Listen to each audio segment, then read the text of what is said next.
Jacob is 8 and Naomi is 6.5.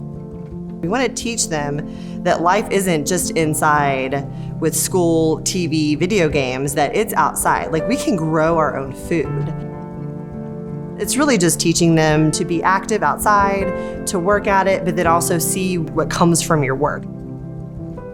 When you're gardening, you don't always do it correctly. So you make mistakes and you just learn how to fix it. Okay, what's gonna be our strategy for the next one?